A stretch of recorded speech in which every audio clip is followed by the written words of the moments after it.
Hello and welcome back. My name is Jack B. And as always, thank you for watching my videos. There are a number of elected officials that want to defund all support for Ukraine because they believe Putin was correct in invading the Ukraine. I see an unusual amount of support from some of our elected officials for a dangerous autocrat. It's beyond my understanding why they look up to this person. The Russian government is not like the U.S. government. As a matter of fact, the Russian government is not a friend of the U.S. at all. Russia's 1993 constitution declares Russia to be a democratic, federative, law-based state with a republican form of government. State power is divided among the legislative, executive, and judicial branches. This sounds good, right? But no matter what it says, their leader's actions indicate he's an autocrat. There always seems to be someone getting disappeared when they speak out against the problems in Russia with Putin. Then again, this just doesn't happen in Russia, but it also happens to people when they're outside of Russia. Russians do not enjoy the same freedoms we currently enjoy in the U.S. I can't understand how any American citizen who watches Putin's actions can praise him. Anyone can say whatever they want, but always watch their actions. That is what tells their story. Maybe I don't live in the same universe as Putin. As an example, he's a leader who orders the invasion of a democratic country based on unsubstantiated claims of Nazism in the Ukraine, and whatever else he thought up. The reality might be that Putin believes Russia needs the Ukrainian mineral resources, as well as Ukraine's wheat, barley, corn, oats, rye, rice, etc. The Ukraine would be the breadbasket for Russia. For 2.5 years, Russia has been indiscriminately bombing civilian sites and killing innocents.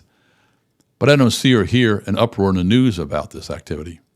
Although I did see one of the news networks provide a special program exploring the effects of the war on the children of Ukraine. It was a very good show. There should be more programs like it. After all, they are our allies in one shape or another. Putin has often made the statement that if Ukraine uses any munitions or arms provided to them from helping nations to attack Russia, then he, Putin, would retaliate against those nations. It appears as though Putin thinks he can demand foreign governments to do his bidding. I guess he believes he is the czar of the world. The interesting part is that Putin is receiving a tremendous amount of help from his friends in the governments of China, North Korea, and Iran. Without their help, he couldn't wage war on Ukraine. Putin is using his armaments, munitions, and supplies from these countries to attack civilians inside the Ukraine. I guess there are Putin's special rules of war that he's following right now. It appears that some people fear that if Ukraine is allowed to use supplies provided by others to attack Russia, then Putin would launch nuclear-armed ICBMs at the countries, allowing the Ukraine to use their munitions. But I think there are many more options Putin has on his menu for his enemies. One entree he may serve up would be an AI cyber attack to take out a country's infrastructure. The loss of power, water, and communications would send the country into a downward spiral with confusion and riots. Cyber attacks are now occurring, and I suspect there are coordinated efforts with Putin's government friends in China, North Korea, and Iran.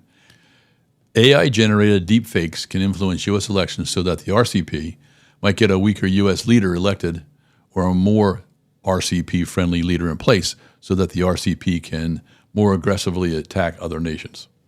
Another item might be detonating an EMP over the entire country. This would fry all electronics, communications, internet power, water control, so that would cause the country to collapse. And finally, sabotage the transoceanic cables. We'll explore this more in a moment.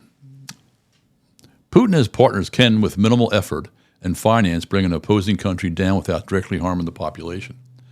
Another area by Putin is his creation of a separate naval group called the General Staff, Main Directorate for Deep Sea Research. That's a mouthful. It is composed of surface ships, nuclear submarines, ocean drones, and thousands of men, plus a host of various and assorted and sundry bits and pieces. The U.S. has been tracking the movements of these vessels, as well as our work areas, for years. For some inexplicable reason, they mysteriously coincide with the undersea transcontinental cables for communications, internet, and in some cases, power. Sabotage of these cables could be plausibly denied. A hostile foreign nation who damages these cables may be able to get off the hook because it's plausible. Some people in our government believe that because the configuration of the cables and circuits is arranged in a self-healing ring topology, that any disruption would be minimal or not even noticed by the average person.